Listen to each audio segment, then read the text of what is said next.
In today's video, I show you how to do a reverse sear on a pellet grill using grill grates. Hey, this is Ricer from Dead Broke Barbecue, Wisconsin, and welcome back to the channel. But if you're new here, we try to help you enhance and amplify your backyard barbecue fun. Now, it added a little bit more time starting this reverse sear out at 200 degrees, but at the end, it certainly was worth it, and it was incredibly tender. So grab some paper towel and your grill grates, Tommy. We're gonna amplify some backyard barbecue fun.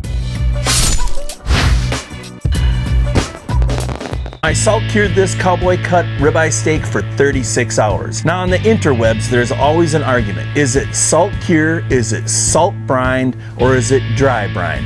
It's all three. It just depends on the area that you live in, what you call it. Unfortunately, us Americans have a lot of slang that we use, and that's why you have the three different descriptions. Big deal! But basically, I'm just putting the salt on here to help tenderize it and get that salt penetrated deep in the meat. Now, a lot of people are gonna call this cut a tomahawk, but to qualify for a tomahawk, the bone has to be at least 16 inches. And this one, it ain't 16 inches. And I got that nugget of info from my good friend Andrew over at Anderson Smoke Show. Thanks, Drew. I really appreciate it. So what am I waiting for? Let's get the Pellet Pro 1190 fired up. We're gonna turn the power on, and we're just gonna turn this one up to 200 degrees. Now open up the lid and let all that white smoke out of here, because we don't want any of that touching this beautiful cowboy cut. And setting my pellet grill at 200 degrees I got from Greg over at Ballistic Barbecue. Now obviously Greg has a lot of tomahawk and cowboy cut videos out there, and I saw one that he did about 2 years ago where he talked about how he's decided to start running his pellet grill at 200 degrees. So I'm gonna give it a whirl too, because this is the first time I've ever done a reverse sear on a pellet grill. You keep this open, you don't need to. Until the white smoke's out of here, yeah. All right, my pellet grill is burning nice and clean. Let's get this cowboy under some smoke. All right, let's put him right in the center. And I'm gonna go ahead and turn on my ThermalWorks signals. And one thing that you wanna make dang sure is that you don't get your probe up against this bone, because you're gonna get some really goofy readings.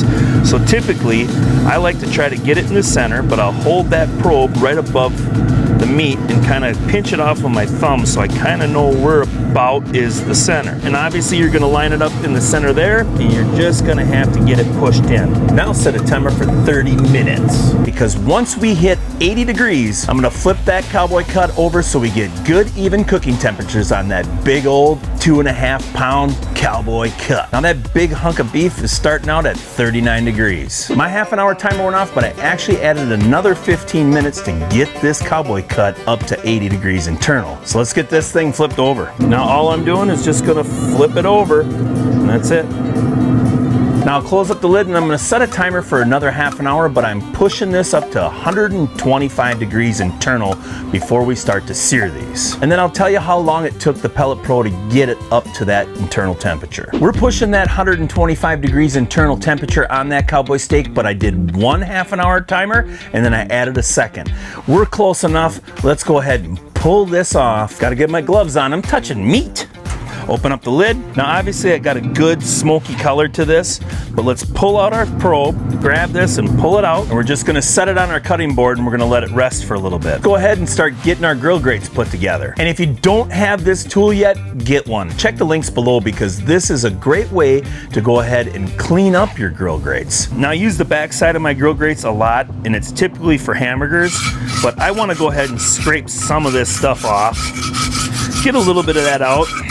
What I love about this tool is that I can get right down this female edge and get that buildup out of there. Also has a nice little groove cleaner. You can go ahead and scrape that stuff out of there also. My grill grates are locked together. Let's get them in the pellet grill. The fire pot on the Pellet Pro is located right here, so we want to make sure that we're going to put our grill grates right there. Now you can see the direction that these rails are running, and you can also see the direction of my stainless steel grates. We want to make sure that they're running in different directions, but we'll just go ahead and get this right on top. Now I'm just gonna turn my Pellet Pro on high. We're gonna close up the lid and let this Pellet Pro preheat to high, which is 450 degrees. And that's gonna bring our grill grates up to 550 degrees because I've always told you they're heat sinks and they hold temperature and they actually go higher than what your cooker is set at. While the Pellet Pro is preheating, I'm going to towel dry this cowboy cut. And we'll just start tappity tapping and get that moisture off there because the moisture is gonna wanna block that sear, so we wanna get as much moisture off this cowboy cut as we can. Get the sides a little bit also. Flip it over, just kind of rotate from side to side, but I really like the color of this. Once you start to get that really nice deep mahogany red, you know it's got some smoky flavor. And one more little piece just to get some more of it off. Boy, that looks good. And for the last part of the seasoning, all we're doing is adding some fresh ground pepper. With a salt cure and some fresh ground pepper, that's really all you need on a good steak. So we'll just start crackling that off.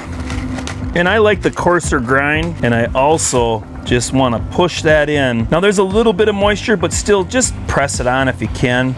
That'll hold that black pepper to it. And then you're just gonna wanna flip it over and repeat on the other side. So once we're at high, I'll bring it back, but set a timer for about 10 minutes. My 10-minute timer went off and the pellet grill is preheated to 450 degrees. Let's check out the temperatures on these grates. All right, let's check them. Oh yeah, 550, that's perfect. We got 534, but we're a little bit further away from the pot. Check back here, 550. So I'm gonna run that cowboy steak pretty much over on this side. But first I wanna go ahead and get just a little, but first I wanna get a little bit of canola oil on it. Season these back up a little bit. Now it's time for the fun part. Let's get this cowboy cut seared up. We're just gonna put it right here and I'm gonna push this down. Make sure we got good contact. Now close up the lid and set a timer for 1 minute and then we're gonna flip it. In between these flips, you only got a few seconds to take a swig of beer. Whoa. All right, my 1 minute timer went off. Let's go ahead and flip it over. Oh yeah, look at that. Look at that. Again, push it down. This is gonna be hot, but we're really starting to get a nice sear on that. Close up the lid and set a timer for another minute. All right, my 1 minute timer went off. Let's go ahead and pull this cowboy off. Oh yeah, looking beautiful.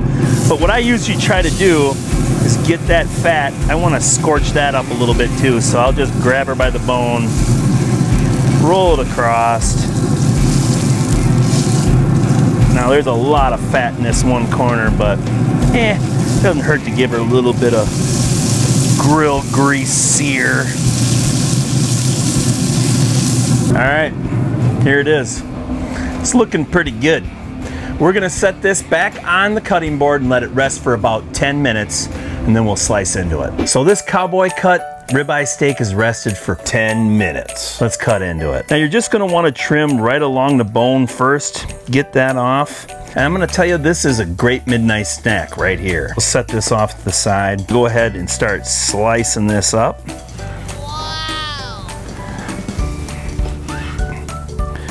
Oh yeah, this is beautiful. Yeah. Got a little bit of crispiness on it. God, smells so good. You know, when you get down to this last piece, there's a little bit of extra fat on it, but just cut that off. There's a good little morsel of deliciousness right in there. Wow, this is so good. And you can see right here, this is perfect medium rare, man. This is awesome. I'm really happy that I followed Greg's little rule with cooking it at 200 degrees. Now it takes a little bit more time, but to get a steak like this, it's worth it. This piece right here is calling my name though. It's only 45 degrees out today, but this is so crazy tender. So I have to hurry up because unfortunately, the juices are starting to freeze up a little bit. I'm gonna tell you right now, you have to try this. This is incredible. And make sure you check the card above and it's gonna run you right over to Greg's video where he does his reverse cowboy cut seared steak on a pellet grill at 200 degrees. Thanks, Greg, for letting me share it, brother. Hey boys, don't worry, I saved the bone for you. You guys can gnaw on it. I might have to take a little bite first.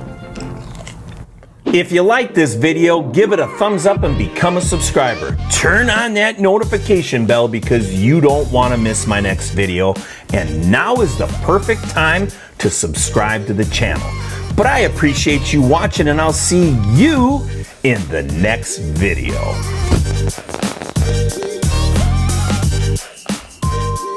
Now I'm gonna close up my lid and set a time. Oh, just freaking wind.